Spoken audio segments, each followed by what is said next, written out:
आदाब नमस्कार, मैं वसीम अख्तर और आप देख रहे हैं द लीडर हिंदी। यूपी के जिला बरेली में दहलाने चौंकाने और सनसनी फैलाने वाली वारदात सामने आई है। बारात घर में बहन की शादी के दौरान घर पर भाई की लाश मिली है। हादसे में 2 की जान चली गई। जोगी नवादा में ईंट पत्थर चले हैं। बीडे ने बगैर लेआउट के काटी जा रही 18 बीघे की कॉलोनी को बुलडोजर चलाकर तहस नहस कर दिया है। अर्बन हाट केंद्रीय मंत्री अनुप्रिया पटेल को यूपी का सीएम बनाने के नारे का गवाह बना है। राष्ट्रपति नैनीताल से वापसी पर त्रिशूल एयरबेस पहुंची हैं। लापता तीनों किशोरियों के साथ 2 प्रेमी भी पुलिस के हत्थे चढ़ गए हैं। 78,000 से ज़्यादा की गलत खाते में गई रकम पुलिस ने वापस करा दी है। एसआईआर के आगाज़ पर दरगाह आला हज़रत से बड़ा आह्वान किया गया है और पुलिस ने एक बेहतरीन काम किया है। क्या आइए आपको ये और इन जैसी दूसरी बड़ी खबरों की तफसील बताते हैं। बहन की बारात घर में शादी, भाई की घर में लाश। भौजीपुरा थाने के इलाके में उस वक्त सनसनी फैल गई जब बहन की बारात चढ़ रही थी। ठीक उसी वक्त भाई की लाश बरामद हुई है। अंदाज़ा लगा सकते हैं कि शादी समारोह का क्या हाल हुआ होगा। बात गुजरी रात की है। कंचनपुर में रहने वाले भजन लाल की बेटी मुस्कान की बारात घर से शादी हो रही थी। वो 3 भाइयों की इकलौती बहन है। खाना शुरू हो गया था, बारात भी पहुंच चुकी थी। बैंड की धुन पर बाराती नाच रहे थे। इसी दौरान किसी काम से दुल्हन की मां मैरिज हॉल से घर गई। बेटे आलोक कुमार 22 साल की लाश देखकर उनकी चीख निकल गई। पड़ोसी पहुंच गए। सूचना मिलने पर थाने से पुलिस भी आ गई। पुलिस ने पहुंचकर पूछताछ शुरू कर दी। लाश को कब्जे में ले लिया। मौत का कारण जानने के लिए पोस्टमार्टम के लिए भेज दिया है। ये खबर जैसे ही मैरिज हॉल पहुंची, खुशियों के माहौल पर गम का साया नजर आने लगा। लेकिन कुछ रिश्तेदारों ने हौसले का परिचय देते हुए विवाह की रस्म को सादगी से पूरा कराया। बहन भाई के सदमे में रोती हुई ससुराल रवाना हो गई। पुलिस पड़ताल कर रही है, लेकिन युवक की मौत के पीछे की वजह अभी साफ नहीं हो सकी है। आलोक की भी 3 माह पहले ही शादी होने की जानकारी मिली है। महानगर कॉलोनी के बाशिंदे क्यों हुए गुस्सा। इस पाश कॉलोनी में रहने वाले एक बड़ा मामला लेकर कलेक्ट्रेट में डीएम से मिलने के लिए आए थे। एसीएम को ज्ञापन देकर उन्होंने बताया कि कॉलोनी में कूड़ा जलाकर प्रदूषण फैलाया जा रहा है। रोक लगवाने के लिए नगर आयुक्त के पास भी हो आए हैं, लेकिन सुनवाई नहीं की गई। तब जबकि नगर निगम कॉलोनी से टैक्स भी वसूल करता है, कह दिया गया कि कॉलोनी नगर निगम की सीमा से बाहर है। पहले आपको कॉलोनी वालों की बात सुनवाते हैं, फिर बताएंगे कि नगर आयुक्त ने हमसे बातचीत में क्या कहा है। हमारे यहाँ पर कम से कम 1600 लोग रहते हैं, 1600 परिवार रहते हैं। छोटी सी समस्या नहीं, बड़ी सी समस्या है जो विकराल रूप लेती जा रही है। हमारा एक छोटा सा हमने इन चीज़ों को देखते हुए एक अभियान चला दिया है कि जो कचरा पड़ रहा है, यानी महानगर में मेंटेनेंस शुल्क तो हमसे लिया जाता है 700 रुपये हर घर से। महीने में लाखों करोड़ों रुपए ये लोग जमा करते हैं, लेकिन कचरा हमारे घरों के सामने जो फील्ड बनी है उसमें डाला जा रहा है। अभी जब हमने आपत्ति उठाई तो उन्होंने कह दिया कि साहब पिछले 3-4 सालों से जो चीज़ें हमारे सामने चल रही हैं और हमने कार्रवाई करी, नगर आयुक्त साहब से करा, डीएम साहब से करा, लेकिन कोई सुनवाई नहीं हुई। सबने कहा, ये नगर आयुक्त साहब ने कहा कि ये हमारे एरिया में नहीं आता क्योंकि आपकी कॉलोनी नगर निगम में नहीं आती। अभी मौर्य साहब से अभी हमारी मीटिंग हुई। मैंने कहा सर आप लिखित हमें दे दीजिए कि सर आप इसमें आप कोई भी हमारी हेल्प नहीं कर सकते, एनडीसीएस की हम कोई हेल्प नहीं कर सकते। तो हम नगर मजिस्ट्रेट साहब के साथ में आए। अभी सर से बात होने के बाद में हमें थोड़ा ये एश्योरेंस मिला है। सर ने कहा है कि ठीक है हम कार्रवाई करेंगे, जो मौके पे मौजूदा है उसका मुआयना भी करेंगे। तो सर छोटी सी बात है कि एटलीस्ट कि ये कूड़ा जब जलता है, हमारे घरों का कूड़ा इकट्ठा करके डंप करके, और पड़ोस का एरिया जो महानगर ही का ही एक पार्ट है धौरेरा माफ़ी, उसका भी कूड़ा उस फील्ड में इकट्ठा होते होते इस तरीके से हो गया है। मरे हुए जानवर भी वहाँ पड़ रहे हैं, जलाए भी जा रहे हैं। तो उसकी बदबू से साहब हम 57-58 घर बल्कि 100 घर बहुत परेशान हैं। इन चीज़ों को लेते हुए आज हम सभी बड़े बुजुर्गों के साथ में यहाँ आए हैं एक अपील के साथ में। कुछ लोग ऐसे हैं जो कह लेंगे कि ऐसा है कि हमने बहुत प्रयास के लिए हमारी सुनवाई नहीं हुई, तो आप भी करके एक बार देख लो। तो हमारा मानना ये था कि इस बार हम प्रयास करते हैं और अगर यहाँ सुनवाई नहीं होती है तो हम ऊपर के लेवल तक जाएंगे, हाई कोर्ट तक जाएंगे, और हो सकता है कि हम सीएम साहब और पीएम साहब तक ये बात लेके जाएं। बिकॉज कहते हैं ना, अगर आप स्मार्ट सिटी बनाना चाह रहे हो तो ग्रीन बरेली और क्लीन बरेली का अगर नारा दे रहे हो तो उसको जस्टिफाइड करो। सिंपल, मेरा यही कहना है। नगर आयुक्त संजीव कुमार मौर्य का कहना है कि महानगर कॉलोनी का हिस्सा फिलहाल नगर निगम में नहीं है, धौरेरा माफी गांव के अंतर्गत आता है। उसे नगर निगम में शामिल कराने का प्रस्ताव शासन को गया हुआ है। अब किसकी टूटी 18 बीघा में फैली कॉलोनी। बीडीए की टीम आज भी बुलडोजर लेकर निकली। इस बार हाईवे से होती हुई सीबीगंज और वहां से बंडिया में दाखिल हो गई। 18 बीघा के बड़े एरिया में विकसित की जा रही कॉलोनी में बुलडोजर ले जाया गया। पहले प्लाटों की निशानदेही के लिए भरी नींव को उखाड़ा, उसके बाद सड़क और बाउंड्री वाल को भी धराशायी कर दिया। ये कॉलोनी बंडिया के ही रहने वाले किस्मत अली और साबिर अली की बताई जा रही है। तोड़फोड़ की कार्रवाई के दौरान सहायक अभियंता धर्मवीर, अवर अभियंता संदीप कुमार और परिवर्तन टीम मौजूद रही। फिर से निर्माण की दशा में एफआईआर कराने की चेतावनी दी गई है। कहा है कि बगैर लेआउट पास कराए किसी भी कॉलोनी के विकसित नहीं होने दिया जाएगा। दरिंदगी का शिकार बच्ची के चेहरे पर लौटी मुस्कान। मिशन शक्ति अभियान के दौरान पुलिस का मानवीय चेहरा सामने आया है। फरीदपुर की रहने वाली उस 6 साल की बच्ची के चेहरे पर मुस्कान लौटाने का काम अंजाम दिया है जिससे दरिंदगी हुई थी। पुलिस ने बच्ची का लगातार फॉलोअप किया, इलाज से लेकर उसका कॉन्फिडेंस वापस दिलाने और अब पढ़ाने के लिए स्कूल जाने के इंतजाम तक। एसपी दक्षिणी अंशिका वर्मा की अगुवाई में महिला पुलिसकर्मी लगी रहीं। बेहद खामोशी के साथ सुरक्षा आपकी, संकल्प हमारा के वचन को निभाया गया। आइए आपको सुनाते हैं कि एसएसपी अनुराग आर्य ने इस काम की किन शब्दों में प्रशंसा की है। माननीय मुख्यमंत्री जी उत्तर प्रदेश शासन के द्वारा सितंबर माह में मिशन शक्ति के चरण 5 का शुभारंभ करते हुए सभी थानों पर मिशन शक्ति केंद्रों की स्थापना के निर्देश निर्गत किए गए थे। जनपद बरेली में भी सभी थानों पर मिशन शक्ति केंद्र स्थापित करते हुए वहां पे पुलिसकर्मियों की तैनाती की गई थी। डीजीपी सर एवं मुख्यालय द्वारा मिशन शक्ति केंद्रों पर संवेदनशील पुलिसकर्मियों की नियुक्ति करते हुए उनको महिला व बच्चों के विरुद्ध अपराध के पीड़ितों के प्रति एम्पैथी का दृष्टिकोण रखते हुए पीड़िताओं की लगातार काउंसलिंग, मेडिकल केयर, उनकी मेडिकल केयर का फॉलोअप एवं उनको मनोबल को बढ़ाने के लिए उनसे लगातार वार्तालाप के संबंध में भी निर्देश निर्गत किए गए थे, जिसकी ट्रेनिंग भी डीजीपी सर के निर्देश पे सभी पुलिसकर्मियों को दी गई थी। सितंबर माह में जनपद बरेली के थाना फरीदपुर में एक 6 वर्ष की बच्ची के साथ की दुखद घटना घटित हुई थी। इसमें पुलिस द्वारा तत्काल एफआईआर दर्ज करते हुए विधिक प्रक्रिया अमल में लाई गई थी। साथ ही साथ जो मिशन शक्ति केंद्र पे थाने पर नियुक्त महिला एसआई मानसी हुड्डा और महिला कांस्टेबल जोगेश्वरी, इनके द्वारा बच्ची को काउंसिल करते हुए लगातार यह एहसास दिलाया गया कि वह इस ट्रॉमा से बाहर आकर पुनः मेडिकली पूरी तरीके से फिट होकर अपने परिवार के बीच रहकर अपने सपनों को साकार कर सकती है। मिशन शक्ति की नोडल अधिकारी एसपी साउथ अंशिका वर्मा और एसएचओ फरीदपुर राधेश्याम द्वारा भी बच्ची के इलाज के लिए सबसे बेहतर चिकित्सा व्यवस्था सुनिश्चित कराई गई। डेली बेसिस पर बच्ची का जो उपचार चल रहा था उसको फॉलोअप किया गया। साथ ही साथ बच्ची के परिजनों के साथ भी लगातार संपर्क में रहकर उन पर किसी भी प्रकार का आर्थिक या मानसिक दबाव नहीं आने दिया गया। उपचार के दौरान 2 जटिल सर्जरी के बाद बच्ची अब पूर्णतः स्वस्थ है एवं अपने परिवार के साथ इंटीग्रेट हो गई है।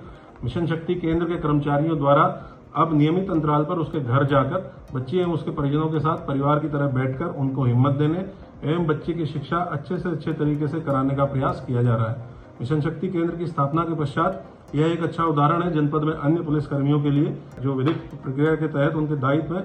उनके साथ साथ हम सभी का यह मानवीय दायित्व भी है कि अपराध पीड़ित को हर संभव मदद प्रदान करें एवं उसको निरंतर यह एहसास कराएं कि हम उसके साथ हैं। ऐसे पुलिसकर्मियों की पीड़ित के साथ समानुभूतिपूर्वक दृष्टिकोण से पुलिस विभाग का जो भरोसा है वो समाज में बढ़ता तो है ही, इसके साथ साथ उत्तर प्रदेश पुलिस का जो ध्येय है सुरक्षा आपकी, संकल्प हमारा, वो भी सार्थक इस तरह के प्रयासों से होता है। एसआईआर पर दरगाह आला हज़रत से किया आह्वान। मतदाता सूचियों के पुनरीक्षण अभियान का आगाज आज से हो गया। इस मौके पर दरगाह आला हज़रत के प्रमुख मौलाना सुभान रज़ा खान सुभानी मियाँ की तरफ से अपील जारी की गई है। उन्होंने आह्वान किया है कि मस्जिदों के इमाम, मस्जिद कमेटियों और समाज के जिम्मेदार हजरात से अपने अपने मोहल्लों की वोटर लिस्ट 2003 डाउनलोड करके या बेलों से हासिल करके खुद और घर के सभी लोगों के फॉर्म भरें। इसके लिए लोगों को भी बेदार किया जाए ताकि वो भी वोटर लिस्ट में अपना नाम शामिल करा लें। ज़्यादा बेहतर होगा कि अपने अपने मोहल्ले की मस्जिदों के करीब ही कोई ऑफिस या जगह बना लें और खिदमत खल्क के तौर पर मालूमात रखने वाले हजरात फॉर्म भरवाने में लोगों की मदद करें। दरगाह आला हज़रत पर उससे हामिदी की तारीख का ऐलान। आला हज़रत के बड़े शहजादे मुफ्ती मोहम्मद हामिद रज़ा खान हामिद मियाँ का 2 रोज़ा उर्स 8 और 9 नवंबर को होगा। दरगाह की मीडिया प्रभारी रहे नादिर कुरैशी ने बताया कि उर्स हामिदी में 2 दिन दरगाह आला हज़रत पर विभिन्न कार्यक्रम आयोजित किए जाएंगे। दूसरी तरफ हामिद मियाँ का उर्स दरगाह ताजुश शरिया पर 9 सितंबर को होगा। जमात रज़ाए मुस्तफ़ा के महासचिव फरमान हसन खान फरमान मियाँ ने बताया कि रात 10:35 पर हुज्जतुल इस्लाम का कुल होगा। सभी कार्यक्रम काज़ी हिंदुस्तान मुफ्ती मोहम्मद अज़द रज़ा खान क़ादरी अज़द मियाँ की क़यादत में होंगे। पुलिस ने वापस कराई गलत खाते में गई रकम। भूता थाने के मटकापुर में रहने वाले सचिन गंगवार ऑनलाइन पैसा ट्रांसफ़र कर रहे थे। इसी दौरान अकाउंट नंबर की डिजिट गलत होने से पैसा किसी और खाते में चला गया। तब उन्होंने राष्ट्रीय साइबर अपराध रिपोर्टिंग पोर्टल पर शिकायत दर्ज कराई। पुलिस ने उस पर संज्ञान लेते हुए जिस व्यक्ति के खाते में 78,750 रुपये पहुँचे थे उसे थाने बुलाया और सचिन गंगवार को रकम वापस दिला दी। दो नौजवानों की मौत से बिलख उठे परिजन। बिशारतगंज और मीरगंज में सड़क हादसे के दौरान दो नौजवानों की मौत हो गई। बिशारतगंज के निसोई गांव निवासी 35 वर्षीय राशिद खान के भांजे तस्लीम ने बताया कि 25 अक्टूबर को मामा अपने साथी के साथ आंवला से काम करके लौट रहे थे। मंडोला गांव के पास वो सड़क किनारे खंती में खून से लथपथ मिले। एम्बुलेंस की मदद से उन्हें अस्पताल ले जाया गया, जहां इलाज के दौरान उनकी मौत हो गई है। वो राजमिस्त्री का काम करते थे। मोहम्मद तस्लीम, कहाँ रहते हो? मिलक रोटा। अच्छा, ये कौन थे आपके? मामा जी, क्या इनका एक्सीडेंट हुआ था। इनको औला रोड पे पाया गया है और ये गिरे हुए थे, कहाँ से बाइक से थे, काम पे से आ रहे थे। दो व्यक्ति थे। 25 तारीख इलाज के दौरान मौत हुई है इनकी। जी। क्या करते थे? ये मजदूरी का काम करते थे, मिस्त्री भी थे और ये मतलब ये लिंटर का ही काम करते थे, लिंटर भी डालते थे। दूसरा हादसा मीरगंज में नल नगरिया के पास हुआ है, जिसमें कैंटर के टक्कर मार देने से ढाबे पर काम करने वाले मोहल्ला मेवाती निवासी वासुदेव 66 साल की मौत हो गई। राहुल देवगन, कहाँ रहते हैं आप? मीरगंज। क्या घटना हुई थी पिता के साथ में? रोड क्रॉस कर रहे थे अपनी ड्यूटी पे, तो एक कैंटर वाले ने 17 फुटी ने टक्कर मार दी। कब का हादसा है ये? कल शाम को। क्या करते थे वो?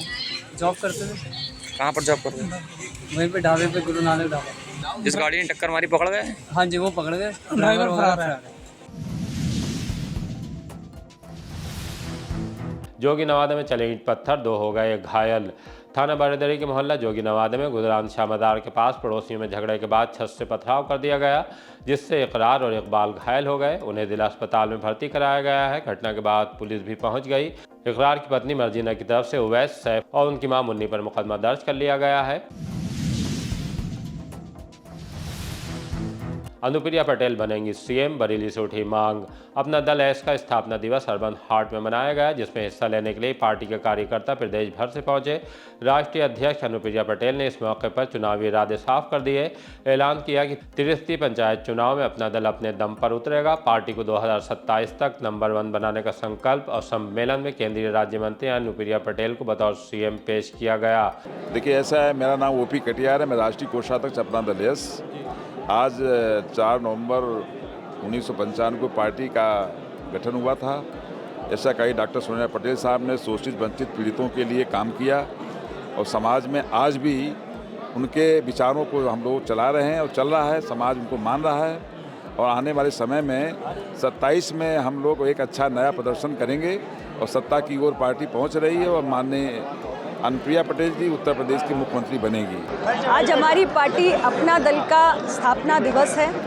30 वर्षों का लंबा सफ़र, लंबी यात्रा इस पार्टी ने तय किए हैं और हमें खुशी है कि इतनी लंबी यात्रा के बाद आज उत्तर प्रदेश की एक राज्य स्तरीय मान्यता प्राप्त पार्टी है अपना दल। इसके राज्य की विधानसभा में आज 13 विधायक हैं। संसद में हमारी उपस्थिति है, राज्य और केंद्र सरकार में हम भागीदार हैं। और स्थापना दिवस के अवसर पर मैं पार्टी के सभी कार्यकर्ताओं को और पार्टी के सभी समर्थकों को ढेर सारी शुभकामनाएं देती हूं। और आने वाले चुनाव के लिए आज से तैयारियों का आह्वान भी है। आने वाले हर चुनाव में इसी प्रकार पार्टी के चुने हुए जनप्रतिनिधियों की संख्या बढ़े, पार्टी और मजबूत हो, इसी के लिए हम सब मिलकर संकल्प लें। राष्ट्रपति का त्रिशूल एयरबेस पर हुआ चेंज ओवर। राष्ट्रपति द्रौपदी मुर्मू का त्रिशूल एयरफोर्स स्टेशन पर चेंज ओवर हुआ।